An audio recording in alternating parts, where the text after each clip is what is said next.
En el nombre del Padre, del Hijo y del Espíritu Santo. Amén. Ave María Purísima, sin pecado concebida. Espíritu Santo, fuente de toda luz, ilumínanos. Oh Señor Dios de los ejércitos, restáuranos, haz resplandecer tu rostro sobre nosotros y seremos salvos. Muy queridos hermanos, después de un largo silencio generado por problemas familiares, por problemas de salud, y por la tristeza que me embarga, no solo de ver la falta de cohesión entre los que asumimos que la sede está vacante desde hace aproximadamente 60 años, así como la falta de caridad entre todos aquellos que pretenden cada cual ser la única falange ortodoxa entre toda la catolicidad. Precisamente cuando estamos viendo la devastación de las almas por millares, cuando vemos la descomposición social y los extremos a que ha llegado la desmoralización del otrora pueblo católico, cuando vemos cómo los niños y los jóvenes han sido las víctimas de vejaciones en colegios, confesionarios y seminarios, cuando vemos cómo han bajado las normas y esos colegios y esos seminarios se han vuelto escuelas de apostasía, cuando vemos cómo los cambios en los sacramentos tenían la finalidad de hacer ineficaz la gracia que operaban, cuando vemos y estamos viendo cada día cómo se reta a Dios a través del falso magisterio de la falsa iglesia, sabiendo que los pecados que claman a Dios para venganza hoy son elevados a rango de virtud y no se les condena como otrora los santos y los papas condenaron, pero y sobre todo, cuando no solo no abrazamos y apoyamos a quienes con amor y fidelidad se apartan de la iglesia conciliar, atrayendo hacia sí el odio de los modernistas en su conjunto, fieles y clérigos por igual, que revestidos en un manto de santidad y de falsa misericordia, difaman al valiente o a los valientes soldados de Cristo y engañan a los fieles absorbiendo sin vergüenza la traición a Cristo, que supone seguir la voz de un falso pastor. Triste, demasiado triste es ver cómo los que debían abrazarle y cobijarle, pues desde hace años están guardando los sacramentos y la fe, se sumen a la jauría que hoy les apedrea sin miramientos, a quien valientemente se levanta para confesar la fe inmutable de la Iglesia. Y estoy hablando de las monjas de Belorado en España y a Monseñor Carlo María Viganó. Pues bien, volviendo a tomar acción, voy a dar a conocer la última declaración de Monseñor Viganó, haciendo las debidas acotaciones para todos aquellos que siguen la quimera de tantos videntes que alaban al falso pastor, así como de tantos clérigos y fieles que, pretendiéndose ortodoxos, engañan a los fieles para que sigan sujetos a la falsa iglesia que surgió del Vaticano II, pues no solo avalan las falsas doctrinas del Concilio de Apostasía y la enseñanza herética de los falsos pastores que han tomado los más altos puestos de la jerarquía, sino que a través de su herejía explícita han llevado a extravío a tantas almas con los cambios en la moral y la doctrina de la Iglesia, induciéndoles a la depravación moral, a la idolatría y al orgullo de mantenerse en su pecado. Comenzaremos ahora con la lectura de la declaración del valiente Monseñor Carlo María Viganó, quien contra viento y marea sigue firme, marcando el norte para los católicos desorientados que ven cómo desde Roma vienen las directrices que les llevan a la apostasía. Comenzamos. Yo acuso. Declaración de Su Excelencia Monseñor Carlo María Viganó, arzobispo titular de Ulpiana, nuncio apostólico sobre la acusación de cisma. Pero aun cuando nosotros mismos o un ángel del cielo os anunciar un evangelio distinto del que os hemos anunciado, sea anatema. Como lo tenemos dicho, también ahora lo repito, si alguno os anuncia un evangelio distinto del que habéis recibido, sea anatema. Gálatas 1, 8 al 9. Cuando pienso que estamos en el Palacio del Santo Oficio, testigo excepcional de la tradición y de la defensa de la fe católica, no puedo evitar pensar que estoy en mi casa y que soy yo a quien llamáis el tradicionalista, quien debe juzgaros.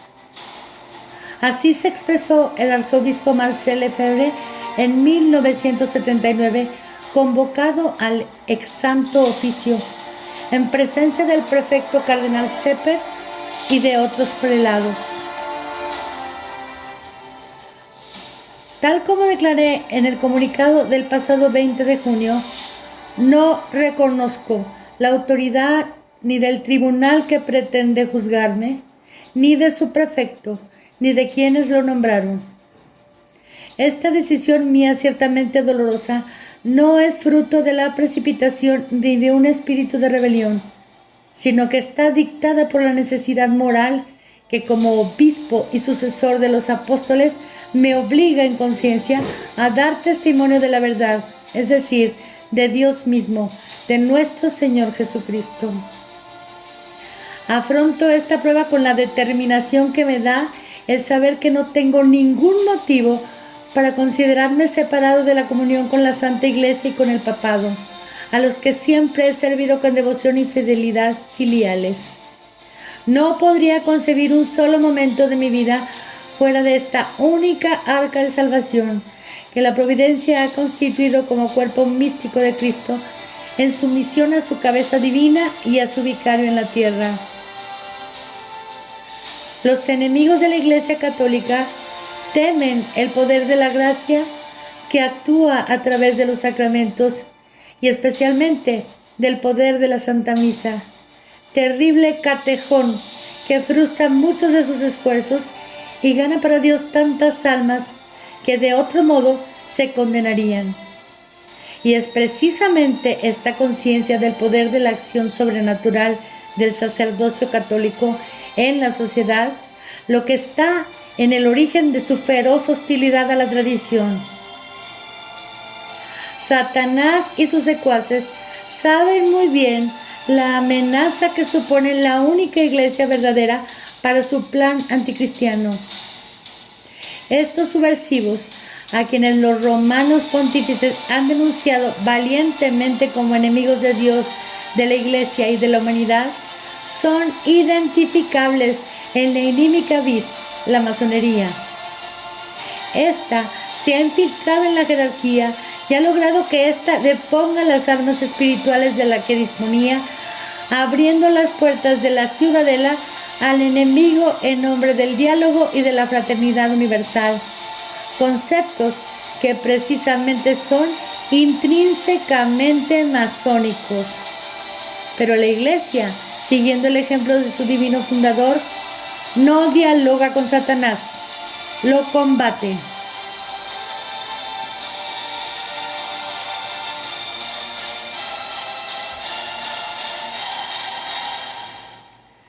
Las causas de la crisis actual.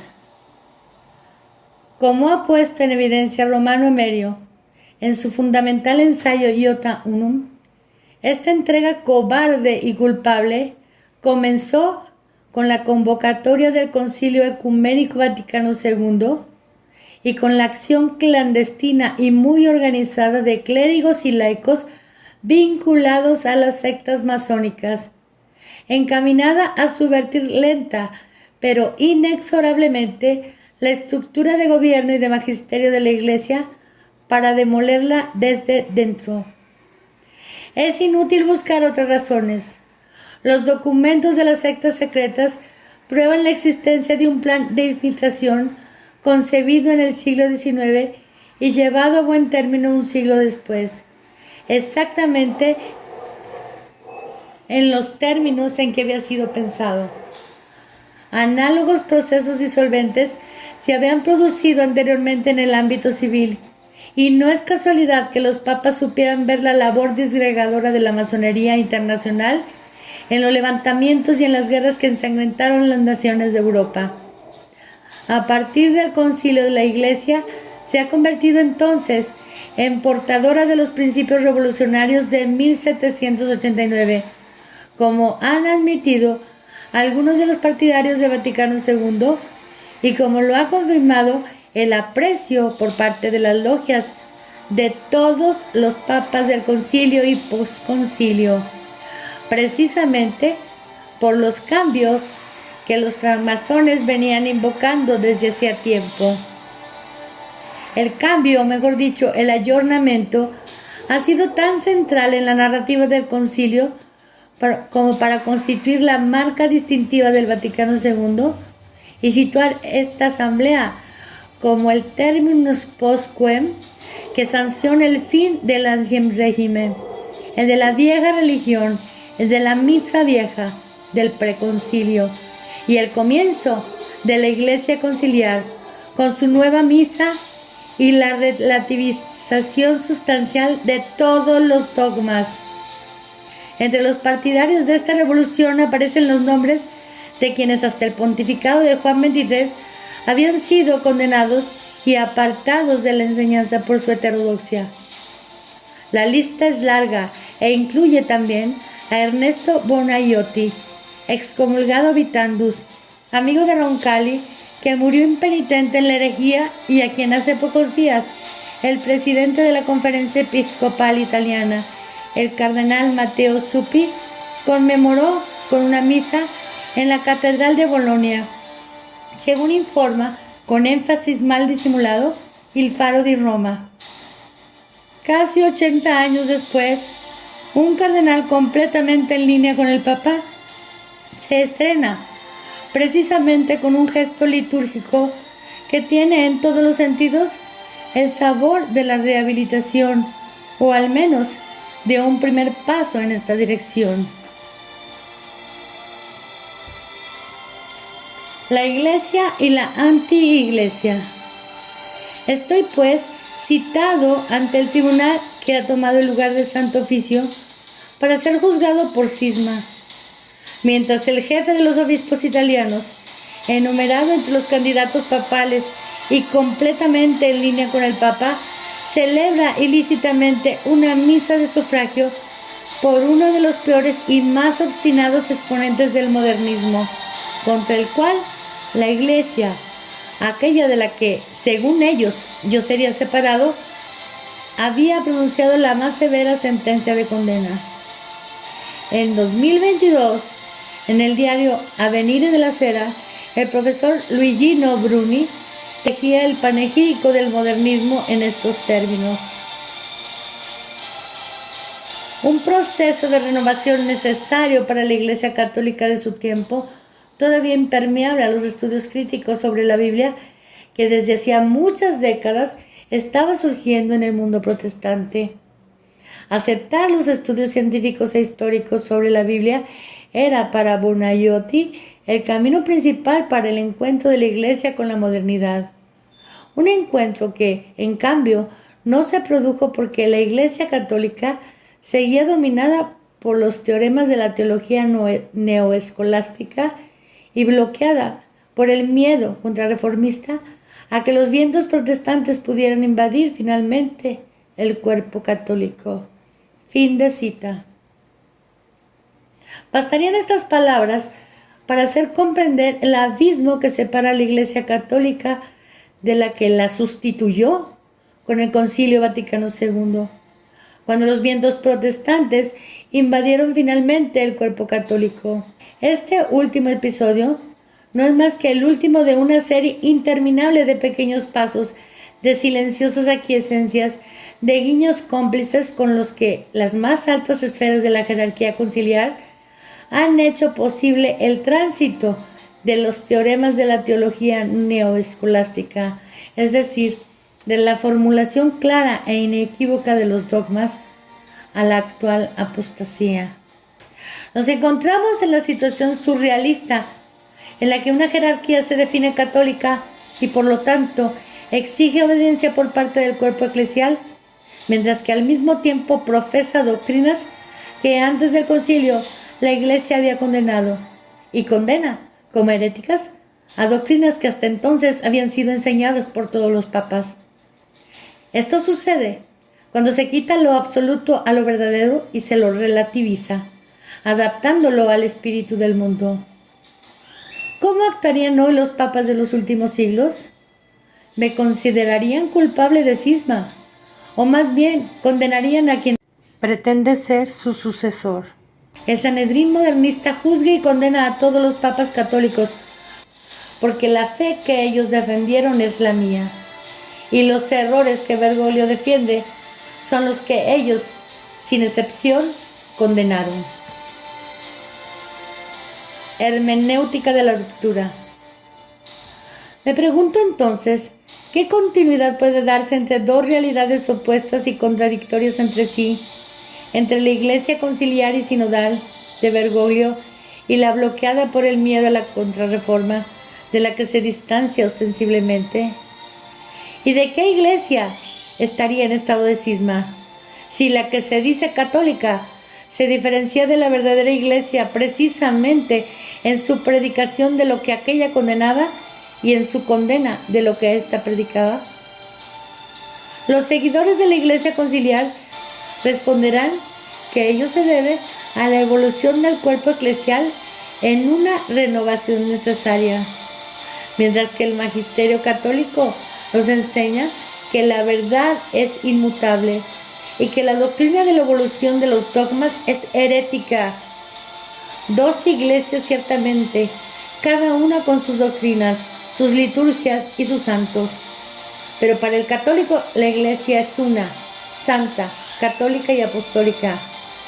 Para Bergoglio la iglesia es conciliar, ecuménica, sinodal, inclusiva, inmigracionista, eco-friendly y gay-friendly.